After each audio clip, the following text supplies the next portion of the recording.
imagina o cenário. É um contraste bem brutal. De um lado da balança, a gente tem o astro de ação mais bem pago de Hollywood. Uhum. O homem que transformou o próprio corpo numa franquia bilionária, né? Conhecido por aqueles músculos indestrutíveis, sorrisos super carismáticos que dominam a internet. Aquela aura de gigante gentil que simplesmente arrasta multidões para os cinemas. Sim, a marca perfeita. Exato. Mas aí, do outro lado da balança, a gente ouve o chiado fantasmagórico de uma fita VHS antiga. A imagem super distorcida de um homem quebrado, olhos vazios, sangrando ali no chão de um ringue abafado na aurora do Vale Tudo. Uma imagem bem pesada. Muito pesada. E ele tentando desesperadamente silenciar os próprios demônios com um punhado de analgésicos. É exatamente nessa fratura, nesse espaço entre o mito e o homem, que a nossa investigação começa hoje. É um ponto de partida fascinante. O mergulho de hoje vai dissecar Coração de Lutador, o filme The Smashing Machine, dirigido pelo Ben Safdie e lançado nos cinemas agora em 2 de outubro de 2025. E olha que material denso a gente tem nas mãos para explorar hoje. Nem me fale, estou bem curiosa com as análises que reunimos. Nós cruzamos fontes críticas bem aprofundadas, como os textos e vídeos do PH Santos e do Daleno Gari, e eles entregam uma visão bem cirúrgica dessa obra. O que chama a atenção logo de cara, sabe, é que não estamos falando só de mais um filme de esporte.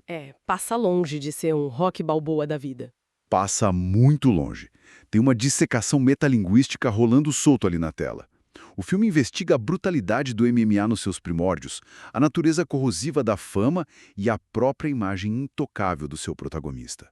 Grande questão que fica pairando sobre a obra inteira é entender como, e principalmente por que, o Dwayne The Rock Johnson decidiu abandonar completamente aquela persona super confortável de herói de ação infalível. Para viver o Mark Kerr, que é um papel sombrio. Para viver o Mark Kerr. E para quem não acompanha muitos anais das lutas, o Kerr foi um pioneiro imenso do MMA. Mas a história dele é praticamente uma descida ao inferno. Uma espiral de autodestruição. E o resultado dessa aposta monumental do The Rock foi um filme que custou 50 milhões de dólares, que naufragou de forma espetacular nas bilheterias. Um fracasso histórico. Sim, mas que ao mesmo tempo deu a largada para uma campanha fortíssima rumo ao Oscar. É um paradoxo. Certo, vamos desempacotar essa história. Porque as escolhas narrativas que o Ben Safdie faz são tudo menos convencionais. A começar pela linha do tempo. O recorte temporal. Essa é possivelmente a decisão mais madura do roteiro inteiro. A armadilha clássica de qualquer cinebiografia é tentar abraçar o mundo. É querer contar a história desde o momento que o sujeito ganha a primeira bicicleta na infância até o discurso de aposentadoria chorando. É o que a gente mais vê, né? Fica super cansativo. Exato. E o Safdie simplesmente joga isso pela janela. O filme foca numa janela minúscula, bem claustrofóbica, 4 anos apenas, de 1997 a 2000. Uma janela que, convenhamos, não foi escolhida por acaso. É literalmente o olho do furacão na vida dele. É o ponto de ebulição total. Esse período específico encapsula o auge absoluto do Mark Kerr dentro dos ringues. Aquela dominância física assustadora. Isso colidindo em tempo real com a queda livre dele nos bastidores por causa do vício. Fica tudo muito condensado. Sim. Ao confinar a história nesses 4 anos, o diretor ganha um tempo de tela precioso para desenvolver a combustão íntima do personagem. O filme não precisa perder 40 minutos explicando traumas de infância. O foco é a destruição isolada daquele momento. Mas focar apenas nessa queda livre exige uma entrega física absurda.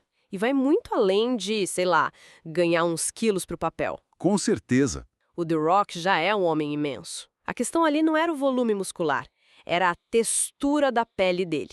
O trabalho do maquiador, o Kazuhiro, é algo que a crítica tem tratado como um divisor de águas absoluto. É impressionante mesmo. Não é aquela prótese estática que o ator coloca de manhã no trailer e tira à noite. É uma maquiagem viva. Como o Kerr está literalmente sendo espancado para ganhar a vida, o rosto dele reflete essa passagem de tempo traumática. O Daleno Gari apontou um detalhe incrível sobre isso nas críticas. Sim, eu vi isso.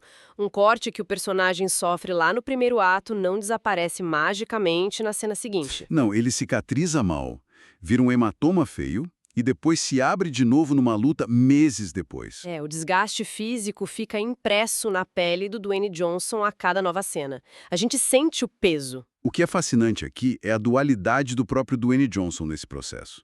Se a gente pensar, a cultura pop abraçou ele como um arquétipo quase paternal. O paizão da internet. Ele é o cara que salva o dia, que faz piada enquanto um prédio desmorona nas costas dele. Em Coração de Lutador, ele precisou assassinar essa persona.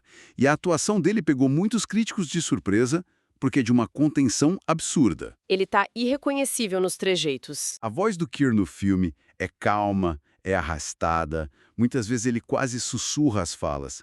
É a linguagem corporal de um homem que precisa respirar fundo a cada 10 segundos para não deixar a fera sair na sala de estar. Ele apaga completamente aquele negócio de erguer a sobrancelha da época da WWE. Totalmente. É a primeira vez que o público enxerga uma vulnerabilidade genuína no ator. Aquele esforço colossal de tentar separar a máquina de esmagar o lutador do homem frágil que só quer sobreviver longe da câmera. E essa desconstrução precisava de um ambiente visual que combinasse com essa degradação, né? É aí que a escolha dos formatos de gravação entra. O filme foge muito daquela câmera digital limpinha de blockbuster. Aquela estética asséptica da Marvel, por exemplo. Isso, o diretor mistura várias texturas ao longo do filme. Uma hora a gente está vendo aquela sujeira magnética de uma fita VHS, de repente corta para a crueza documental de uma película de 16mm. E do nada se expande para aquele escopo épico do formato de 65mm. Exato. E o PH Santos observou algo muito legal. Essa quebra de textura tem um propósito.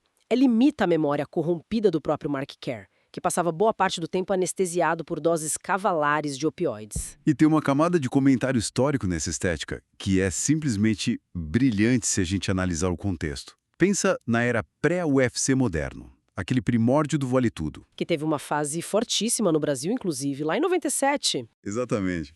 Era um cara sem luvas, vestindo aquelas bermudas clássicas da Bad Boy, lutando por 30, 40 minutos sem parar. Nessa época, quem acompanhava o esporte assistia em televisões de tubo. Através da baixa resolução da fita VHS alugada na locadora. Pois é, e ironicamente, essa imagem borrada, esse chiado do vídeo, acabavam criando um filtro natural. A tecnologia precária meio que escondia o excesso de sangue. Suavizava a selvageria para quem estava sentado no sofá de casa comendo pipoca. O que acaba criando um paradoxo muito bom quando a tecnologia avança. Porque à medida que a imagem do filme e do mundo real evolui para alta definição, a violência gráfica fica totalmente escancarada. É impossível esconder um rosto desfigurado em 4K. É sangue em alta resolução. A metalinguagem do roteiro sugere justamente isso. À medida que a resolução das telas aumentou, o próprio esporte precisou se autorregular. O MMA foi forçado a civilizar, por assim dizer. Criar regras, comissões atléticas, limitar os golpes. Instituir categorias de peso, proibir certas cotoveladas. Tudo isso para continuar sendo um produto vendável nessa nova era da alta definição. A evolução da imagem ali no filme espelha muito essa transição de um esporte que nasceu nos becos do Vale Tudo e precisou vestir um terno corporativo para sobreviver na TV a cabo. E essa análise da estética visual conversa demais com o trabalho de câmera do Benny Safdie. Os críticos descrevem como ansiedade pura. Sufocante, né? Muito. Quando a história está fora do ringue, a câmera não dá espaço nenhum para respirar. Ela invade a vida pessoal do Kerr. Tem cenas que a câmera entra no banheiro com ele enquanto ele usa drogas, fica grudada no pescoço dele. Gera uma sensação de enclausuramento mesmo. Sim. E teve crítico que até torceu o nariz para isso, dizendo que o filme não constrói um mundo ao redor, que o cenário some e fica só o confinamento do personagem. Mas a ironia vem na hora da luta. A inversão de expectativa. Justamente. No ringue, que é onde o público de filme de ação quer estar com o rosto colado no suor e no sangue do oponente, a câmera faz o caminho inverso. Ela sai de perto. Ela se esconde atrás das cordas, do lado de fora do octógono. Várias vezes a visão fica até bloqueada por um juiz que passa na frente ou por alguém no corner. Se conectarmos isso com o panorama geral da narrativa, a mensagem do diretor é meio que um tapa na cara. Como assim? O filme está dizendo que nós, como espectadores voyeuristas do entretenimento, temos passe livre para testemunhar a destruição íntima e a ruína daquele homem no banheiro de casa. Mas não temos o menor direito de subir no ringue com ele para glorificar a violência. Uau! A direção ativamente afasta a gente do espetáculo, da catarse. Exatamente. E a trilha sonora coroa essa sensação. Esquece aquela música motivacional, aqueles tambores de guerra subindo. O Safdie coloca um free jazz completamente caótico, dissonante, ruidoso, tocando por cima dos socos. Isso destrói qualquer chance da cena parecer heróica. Destrói tudo. Quando o Kerr vence a luta, não tem glória nenhuma. Tem só a melancolia de alguém que sobreviveu a mais uma rodada e agora precisa lidar com a dor no vestiário. É um soco no estômago, principalmente para quem comprou o ingresso esperando uma aventura esportiva tradicional, de superação. E essa melancolia, essa coisa radioativa dele, acaba vazando direto para o casamento, que é o nosso próximo grande ponto aqui. A relação com a Dawn. Isso, a espiral destrutiva do Kerr tem como testemunho ocular a esposa dele, a Dawn, interpretada pela Emily Blunt. A performance da Blunt é elogiada por todo mundo, ela carrega um peso dramático gigantesco. É um relacionamento que até começa no amor, mas o vício dele envenena tudo muito rápido. Porém, e aqui entra uma crítica estrutural pesada que os analistas levantaram, o roteiro não faz jus à performance que a Emily Blunt entrega. O texto deixa ela na mão. O arco da personagem esbarra num problema sério de ritmo. O roteiro torna o sofrimento dela refém de um ciclo. Como a história se passa nesse moedor de carne de apenas 4 anos, a dor dela acaba girando em falso. Fica repetitivo. Muito. A frustração dela, as brigas, as malas feitas em 98 são estruturalmente idênticas às de 2000. O drama conjugal fica patinando para quem assiste. Dá a sensação de que o roteiro tenta espelhar a estagnação do vício do marido, mas acaba falhando em dar uma progressão dramática real para a esposa. Acaba sendo cansativo. Mas olha, mesmo com esse deslize de roteiro, há momentos de direção visual dentro dessa crise pessoal que são geniais. Tem um detalhe muito específico apontado pela crítica. O lance dos espelhos. Esse mesmo. Quando Mark Kerr começa a perder o controle absoluto da própria vida, a câmera simplesmente para de encará-lo de frente. Nós passamos a enxergar o protagonista quase que exclusivamente através de reflexos em espelhos. Seja no armário do banheiro, num retrovisor de carro. Sim, é como se o filme estivesse nos dizendo que aquele homem de verdade já não existe mais. E nós, o público, perdemos o privilégio de olhar nos olhos dele. A direção nos obriga a assistir apenas ao fantasma, a projeção doente daquela pessoa que sobrou. Exatamente nesse buraco negro de identidade que o filme insere, a peça fundamental para a gente entender o que estava em jogo naquela era toda, o Mark Coleman. O contraste perfeito. A escolha de elenco para o Coleman é uma das coisas mais interessantes desse projeto. Ele é interpretado pelo lutador real, o Ryan Bader. E olha, é muito comum que colocar atleta profissional para atuar resulte em cena dura, fala artificial. A gente cansa de ver isso em filmes de ação. Mas a crítica notou que o Bader traz uma naturalidade impressionante. Ele não tenta entregar um monólogo shakespeariano, sabe? Ele só está habitando o corpo de um lutador que entende profundamente aquele universo de sangue e suor. Na história, o Coleman funciona como a antítese do Kerr. Ele é o espelho reverso. Isso. Ele é tudo o que o protagonista deveria ser. Um pioneiro focado, pé no chão, um pai de família presente, alguém que consegue separar a brutalidade do trabalho no ringue da paz no ambiente doméstico. Aqui é onde a coisa fica realmente interessante. Pensa na ironia metalinguística de escalar o Ryan Bader para esse papel. O Bader hoje é um atleta da era de ouro do MMA. Ele é fruto de um esporte globalizado que movimenta bilhões, que tem exame antidoping rigoroso, patrocínio gigantesco. A vida dele é outra realidade. Completamente. E ele tá ali, no set de filmagem, interpretando justamente a geração de homens que teve que abrir caminho no mato alto na base do facão. Ganhando bolsa de luta minúscula. Homens como o Coleman e o Kerr destruíram o próprio corpo, a própria mente, sendo tratados como aberrações de circo por muito tempo. Tudo isso para pavimentar a estrada asfaltada que a geração do Ryan Bader dirige hoje em dia. Essa ponte geracional traz um peso documental absurdo para o filme. Com certeza. Só que a ambição do filme acaba tropeçando no seu próprio ato final. E essa é talvez a crítica mais incisiva que a gente tem sobre a mesa hoje. Onde eles escorregam? De acordo com as análises, quando a história caminha para o grande clímax dramático, o diretor Benny Safdie e o próprio Dwayne Johnson parecem hesitar. O filme constrói toda aquela tensão, promete expor a feiura da queda do vício, mas na hora H eles têm pena do Mark Kerr. Eles seguram o golpe, não vão até o fim. Exatamente. Se a gente comparar com outra cinebiografia bem crua, tipo Eutônia, onde o roteiro não tem o menor pudor de mostrar protagonista afundando no poço mais patético e violento possível, Coração de Lutador recua. O terceiro ato tenta resolver questões super complexas através de insinuações. Umas elipses temporais. Sim, cortes secos ou, pior, texto explicativo na tela, antes dos créditos. Em vez de forçar o espectador a assistir ao colapso total sem filtros, eles desviam o olhar. É muito de se questionar o porquê dessa blindagem, né? Será que foi um respeito exagerado à figura real do Mark Kerr? Porque ele ainda está vivo. E ele até serviu de consultor no set. É uma possibilidade forte, mas tem o fator The Rock também. Pois é. Será que o instinto de relações públicas da máquina do Dwayne Johnson falou mais alto? Porque por mais que ele estivesse focado em se desconstruir, em ir atrás de uma indicação ao Oscar, existe um limite financeiro e de imagem de até onde a marca The Rock permite ser manchada de sangue na tela. O resultado dessa hesitação é um filme que te puxa pela mão até a beira do precipício, mas amarra uma venda nos seus olhos bem na hora que o personagem principal finalmente se joga. E essa hesitação criativa, somada a um filme muito sombrio, focado na ruína humana, deságua direto no elefante na sala que todos os analistas de mercado apontaram: o desastre financeiro. Os números da bilheteria são congelantes. São. Coração de Lutador teve um orçamento de produção estimado ali na casa dos 50 milhões de dólares, que é bem respeitável. E a arrecadação global estacionou de forma chocante entre 6 e 18 milhões e meio, dependendo muito das janelas secundárias de exibição. Uma conta que não fecha de jeito nenhum. Na melhor das projeções, a obra não recuperou nem 15% do que custou para ser feita.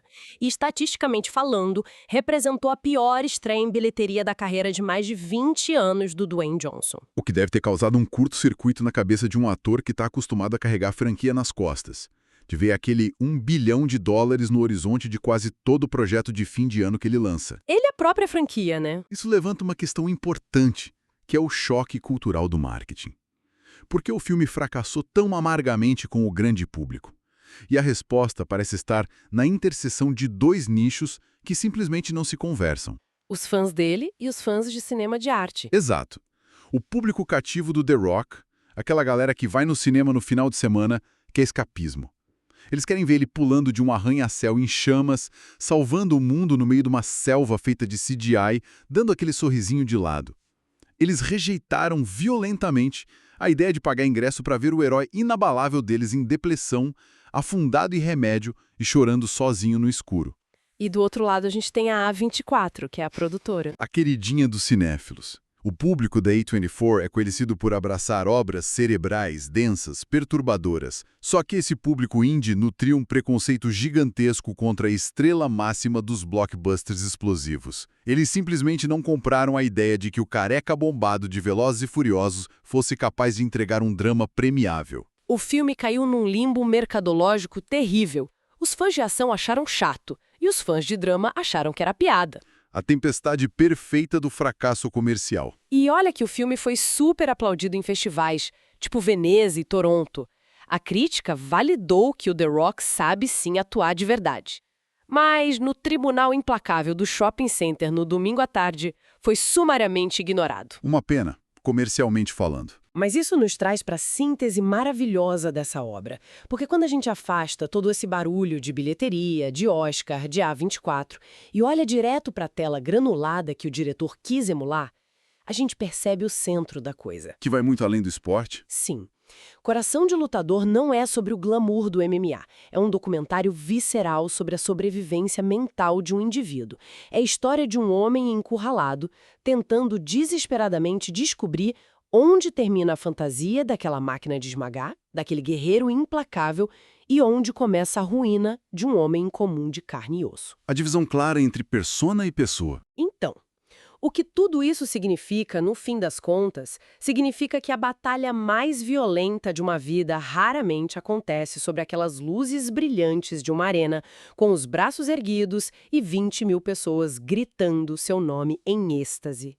A vitória mais brutal de todas é a aceitação pacífica das nossas próprias fraquezas. Uma rendição necessária. É entender que fechar a guarda, parar de lutar e admitir que o corpo e a mente não suportam mais o peso do mundo é muitas vezes o único jeito de continuar vivo.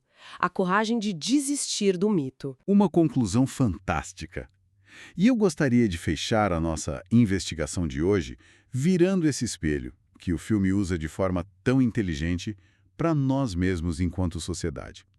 Nós somos consumidores extremamente vorazes do espetáculo da destruição. Nós ligamos a televisão, arrastamos os feeds do celular infinitamente e a gente aplaude o excesso, a pancada mais forte, o sacrifício humano e físico em nome do nosso próprio entretenimento de domingo. É a cultura do Coliseu, no fim das contas. Exatamente. Mas quando as luzes do grande evento finalmente se apagam e a resolução da realidade moderna fica cruelmente nítida em 4K, expondo as fraturas e os vícios dos ídolos que nós mesmos criamos, precisamos nos perguntar: até que ponto somos cúmplices dessa tragédia? Somos nós que financiamos e exigimos que esses semideuses sejam indestrutíveis o tempo todo, e a gente faz isso perfeitamente ciente de que a máquina da indústria não vai parar de moer até esmagar cada osso deles. Fica a reflexão para quem está nos ouvindo hoje.